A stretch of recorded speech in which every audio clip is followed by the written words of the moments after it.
বিসমিল্লাহির রহমানির রহিম। আজকে Dhaka university students association of Dhaka কর্তৃক আয়োজিত ঐতিহ্যবাহী সংস্কৃতি সাকরাইন পুরান ঢাকার ঐতিহ্যবাহী সংস্কৃতি, সেটিকে ঢাকা বিশ্ববিদ্যালয়ে উদযাপন করার যে উদ্যোগটি নিয়েছে সেটির জন্য তাদেরকে ধন্যবাদ জানাচ্ছি। উপস্থিত আমার সামনে সকলে যারা রয়েছে এবং মঞ্চে উপস্থিত বিশিষ্ট জাতীয় নেতৃবৃন্দ সহ সবাইকে আমার শুভেচ্ছা ও অভিনন্দন। আসলে আমার পূর্ববর্তী বক্তা ফুয়াদ ভাই অত্যন্ত শ্রদ্ধা করি। উনি যেভাবে হিস্টোরিক্যাল রেফারেন্স দিয়ে খুব একাডেমিক্যালি জিনিসগুলো বুঝিয়ে দিয়ে গেছেন, তারপরে আসলে খুব বলার বেশি কিছু থাকে না। আমি শুধু আমার দৃষ্টিকোণ থেকে কিছু কথা বলতে চাই, সুযোগ যেহেতু পেয়েছি। ঢাকা বিশ্ববিদ্যালয়ে আমার বাবা এবং আমার মা এবং আমার পরিবারের ফুপু, খালা, চাচা থেকে শুরু করে প্রায় ৯৫% সকলেই ঢাকা বিশ্ববিদ্যালয় থেকে মাস্টার্স করেছেন, পড়াশোনা করেছেন। সেই কারণে ন্যাচারালি আমি ঢাকা বিশ্ববিদ্যালয়কে একটি নিজের আপন প্রতিষ্ঠান বলে সবসময় মনে করেছি, এখনো মনে করি। কিন্তু গত ১৬ বছর আপনারা জানেন যে একটি ফ্যাসিবাদী খুনি হাসিনার সরকার থাকা অবস্থায় ছাত্রলীগের সন্ত্রাসীরা সারা বাংলাদেশে যেভাবে ত্রাসের রাজত্ব কায়েম করেছিল, ঢাকা বিশ্ববিদ্যালয় সে একই অবস্থায় ছিল। সেখানে আমরা যারা বিরোধী দলীয় রাজনীতি করতাম, আমাদের জন্য খুব একটা বেশি আসা যাওয়া করাটা হতো না, স্বাভাবিকভাবে হতো না। যদি কোনো কারণে আসতেও হতো, আমরা এক প্রকার যুদ্ধের প্রস্তুতি নিয়ে আসতাম যে এখানে আসলে ছাত্রলীগের সন্ত্রাসীদের হামলা হতে পারে, তার প্রতিক্রিয়া বা তার জন্য আমরা কি করতে পারি সেই প্রস্তুতি নিয়ে আসতাম। তো যাই হোক, আজকে ৫ই আগস্টের পর আমি দুঃখিত। আসলে প্রথমে আমার এটি বলা উচিত ছিল।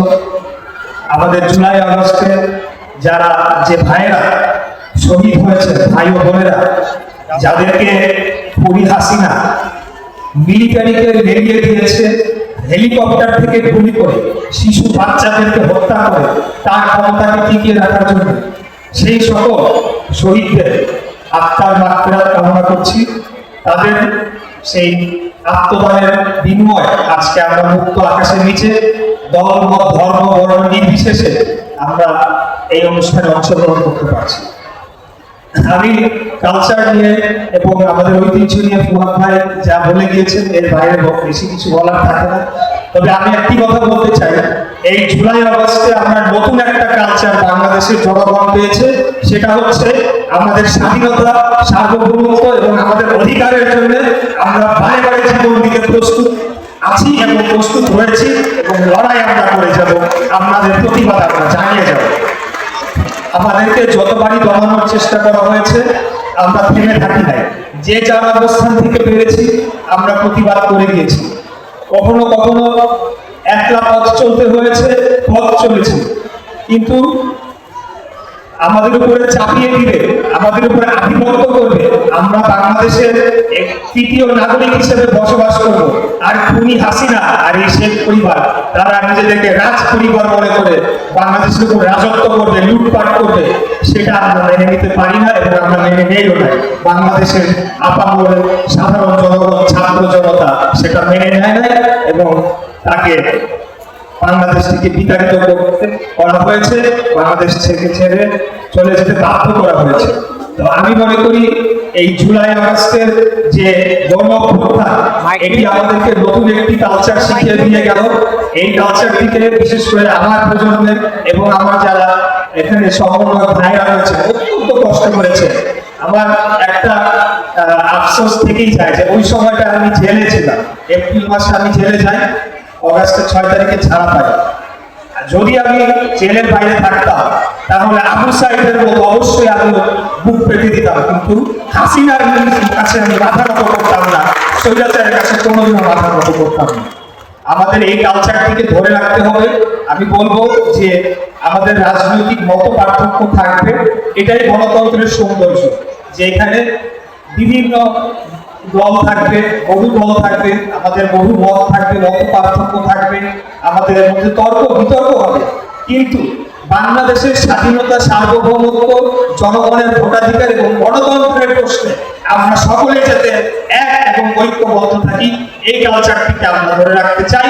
সেটি জুলাই আগস্টের যারা শহীদ হয়েছে তারা আমাদেরকে শিখিয়ে দিয়ে গিয়েছে এবং আমরা আমাদের পরবর্তী প্রজন্মের কাছে সেটি শিখিয়ে দিয়ে যাবো ইনশাআল্লাহ। বাংলাদেশকে কেউ দাবিয়ে রাখতে পারবে না এবং আমাদের পার্শ্ববর্তী রাষ্ট্র ভারত যেভাবে আমাদের উপর আধিপত্য করে বসেছিল এবং তাদের চাপিয়ে দেওয়া কালচার আমাদের বাংলাদেশের কালচারকে ধ্বংস করে তাদেরটাকে এখানে প্রতিষ্ঠিত করেছিল এবং সেখানে বাংলাদেশে তাদের কিছু দোসররাও সেখানে জড়িত ছিল, সেটি সফল হয় না।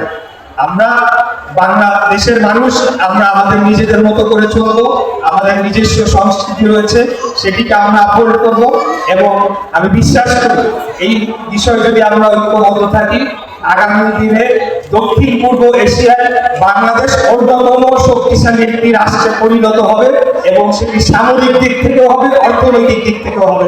এই ভারত বলেন বা অন্যান্য যে কোনো আধিপত্যবাদ আমাদের দিকে চোখ তুলে তাকাতে পারবে না। আমরা সেই লক্ষ্যে বাংলাদেশকে এগিয়ে নিয়ে যেতে চাই।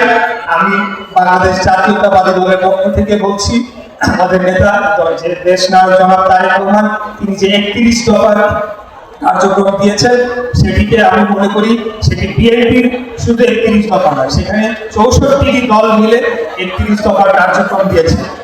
আগামী দিনে যদি আমরা রাষ্ট্র ক্ষমতায় আসতে পারি, তাহলে এই 31 দফাকে বাস্তবায়ন করে বাংলাদেশকে একটি উন্নত শক্তিশালী রাষ্ট্রে পরিণত করব এবং যে কোনো আধিপত্যবাদের হাত থেকে আমরা বাংলাদেশকে রক্ষা করে যাব।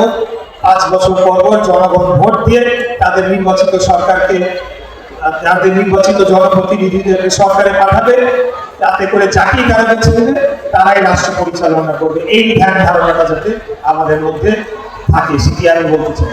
তার বক্তব্য দীর্ঘায়িত করবো না, আপনাদেরকে আবার ধন্যবাদ জানাচ্ছি। বিশেষ করে আয়োজক যারা রয়েছেন, আপনারা অত্যন্ত সুন্দর একটি অনুষ্ঠান করেছেন। আপনাদের প্রতি শুভকামনা রইল যাতে আপনারা ভবিষ্যতে আরো এই ধরনের অনুষ্ঠান করতে পারেন এবং আমরা এসে আপনাদের সাথে কথা বলার সুযোগ পাই। সকলকে ধন্যবাদ। আসসালামু আলাইকুম।